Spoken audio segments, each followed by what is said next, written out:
série pour enfants.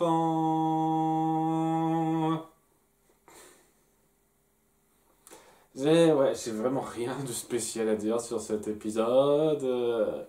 Alors, il y a Elena qui organise une soirée pour recevoir un peu tout le monde. Célébrer quelque chose, et au bout du compte, c'est un peu les doléances du peuple. J'ai presque envie de dire, quoi. Au début, il y a des gens qui disent, ah, on est content que vous fassiez cette célébration pour nous, et à un moment donné, hé, princesse Elena, il y a des problèmes, vous savez, vous pourriez vous charger le site, ça? Ok, merci. J'ai fait cette soirée pour vous, est-ce que vous me faites, c'est me demander des services? Merci beaucoup, connard. Bon.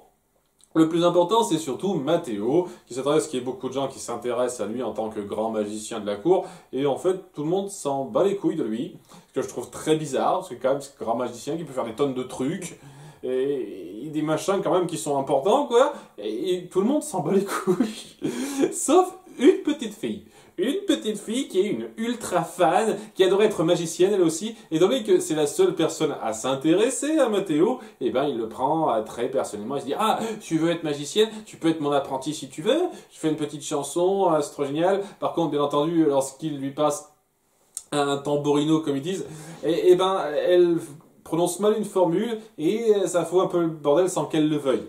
Et la question qui m'y est tout de suite c'est que apparemment, n'importe quel pecno peut être magicien en fait. Faut juste connaître les formules. C'est exactement comme ça que c'est présenté, c'est-à-dire, t'as le machin, tu fais paf paf, et puis voilà, la formule lancée, ça fait un sort. N'importe qui peut le faire en fait. La façon dont c'est présenté, c'est exactement ça. Il n'y a aucun truc qui indique un tant soit peu que cette fille ait des pouvoirs magiques latents spécifiques. C'est juste une fan de magie, et tout d'un coup, donc n'importe qui prend ça peut être mage de la cour en faisant un peu d'effort, en retenant des formules en fait. Et pas des trucs super compliqués, c'est des mots de 3 syllabes. Ça va, hein, même moi je pourrais le faire sans trop de problèmes, surtout quand c'est des trucs importants comme ça. La façon dont c'est présenté, c'est tellement réducteur basique. Mais c'est un peu le problème aussi, c'est que on essaye d'appuyer que en voulant être son apprenti magicien, on va un petit peu appuyer ça, dire ah je veux être trop ton apprenti magicienne, il est trop content, Mathéo, d'accord, c'est mon apprenti magicienne, sa famille s'en fout, je veux dire ah vas-y passe du temps avec lui, on te chapeaute pas ou quoi que ce soit, on est super content de pas t'avoir les pattes presque. J'exagère, le trait, c'est pas exactement du tout comme ça, il le présente, mais c'est presque ça qui ressort. Ok, très bien, elle passe du temps avec lui, il essaye un petit peu de la former. Seulement, voilà, au début, il essaye de dire, ok, on va y aller petit. On va éviter de te donner un tamborino, que tu fasses des trucs, n'importe comment, en prononçant mal un mot de 3 putains de syllabes. Tu vas essayer de faire des petites formules chimiques. Et ça l'embête un petit peu. Elle voudrait faire des trucs magiques, des sorts un peu poussés, en voyant Matteo, tout ça. Parce que Matteo, en fait, il sait pas bien gérer ça. Et c'est un peu le message sous-jacent que je déteste pas dans l'absolu, dont je parlerai un peu plus tard. Mais voilà, quoi, il ne laisse pas faire beaucoup de trucs pour l'instant. Et alors qu'il est un petit peu dépêché pour aller ailleurs et qu'il la laisse s'occuper de ranger son laboratoire parce qu'elle fait une petite bourde beaucoup moins grave que la veille, et ben... déjà, je vais reparler rapidement de ça. On l'appelle pour une connerie, quoi. Il y a un mec qui croit trop qu'il y a un esprit dans sa maison alors que c'est un rat. Il t'entend du bruit, c'est forcément un esprit. Tu fais pas gaffe. Il est complètement con. Bref, il est appelé pour ça, donc ça n'amène à rien. Ça sert juste d'excuse pour que Olivia se retrouve toute seule. Je sais pas si j'ai dit son nom à cette fille, c'est Olivia.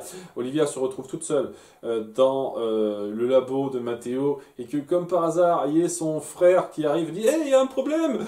Le chat est coincé dans un arbre! Ce serait pratique d'avoir un magicien pour nous aider à ça. Sérieusement, le chat est coincé dans un arbre. Le chat est coincé dans un arbre. T'as aucun garde du coin qui pourrait aider pour ça. Parce que bon, il sert un peu de pompier, puisqu'il n'y a pas de pompier à cette époque-là, c'est plus ou moins ça, quoi. Le chat est coincé dans un arbre.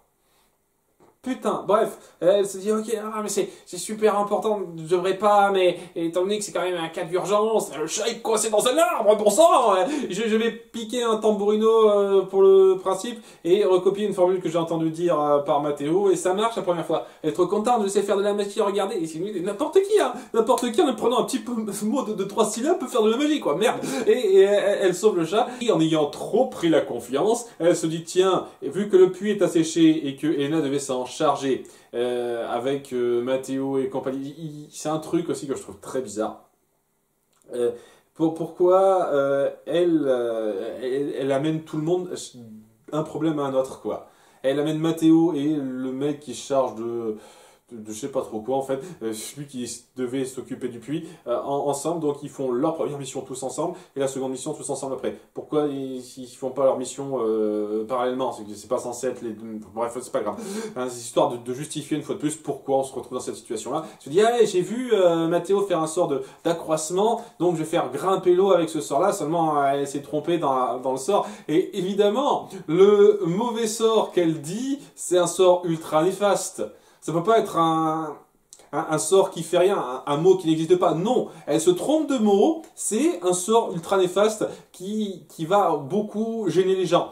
Évidemment. Bien sûr, donc elle se trompe dans la prononciation et au lieu de faire grimper l'eau, eh ben ça crée un esprit de l'eau, ça invoque un esprit de l'eau, maléfique évidemment, qui va s'en prendre un petit peu à tous les points d'eau de la ville et qu'il faut arrêter un temps soit peu. Donc elle se sent mal, Olivia. Mathéo, bon, il essaye de gérer un petit peu le problème en fonçant dans son laboratoire parce qu'il aurait une formule pour faire en sorte que le gaz s'évapore, quoi, c'est de l'eau, donc on peut faire en sorte que l'esprit s'évapore. Il y a un peu de suspense, l'action est une fois de plus assez mollassonne, pas très intéressante. Et lorsqu'il essaye de le faire, bah, ça marche pas trop, ça fait qu'évaporer une toute petite partie du corps. Mais j'ai donc, après coup, l'esprit qui n'est pas donc dérangé par ça, qui grossit au fur et à mesure qu'il absorbe de l'eau, voit la mer. Il l'a pas vu pendant tout ce temps, et en se dirigeant vers elle, ben, il promet de dire beaucoup trop grand et de poser un problème. Et c'est là que Olivia se sent super mal. Ah, j'aurais dû vous écouter, j'aurais pas dû n'en faire qu'à ma tête.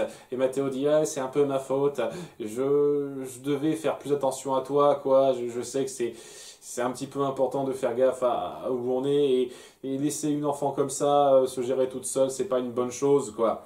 Et c'est très louable comme message sous-jacent, je suis plutôt pour, je trouve ça plutôt positif, de montrer que les deux reconnaissent qu'ils sont un peu en tort dans cette situation, même si la fille est majoritairement plus en tort, mais c'est cool là-dessus. Il y a même un petit mot d'Elena à ce moment-là. C'est bien que vous reteniez une leçon, mais il y a quand même une urgence. J'aime bien ce petit mot aussi, quoi. Le petit moment qui m'a fait un petit peu sourire dans cet épisode. Donc l'urgence en question, c'est ça, et c'est là qu'elle a une idée. Hey, vous m'avez fait faire un truc chimique pour solidifier le liquide, peut-être que ça marcherait pour ça. Ouais, seulement voilà, on va pas utiliser la chimie, on va utiliser la magie directe, parce que bon, ça marche mieux. Je connais un sort pour congeler l'eau, donc je vais l'utiliser. Voilà. Et donc il essaye. Ça marche pas, parce que pas assez puissant. Donc il redonne à Olivia le tambourino qu'elle a piqué, pour qu'elle lance le sort avec lui ensemble, donc de façon à ce qu'il soit 2 fois plus puissant et qu'il le gèle complètement. Et une fois de plus, n'importe qui pourrait faire ça. Elena pourrait faire ça. Non mais vraiment, hein, tu fais clac, tu dis les mots et voilà, c'est glacioni. Voilà, c'est bon, c'est ça. N'importe quel pecno peut le faire, hein. Je suis désolé. Donc ouais, c'est histoire de lui redonner un peu confiance. Ouais, qu'ils parviennent à geler la créature juste avant qu'elle se nourrisse de la mer et que ce soit vraiment catastrophique.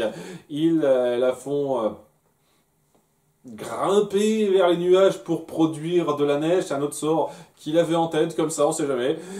Oui, il sait pas le sort d'évaporation, mais il sait le sort pour transformer la glace en neige, enfin en nuages de neige. Oui, ok, c'est des trucs un peu spécifiques que tu sais des fois, hein.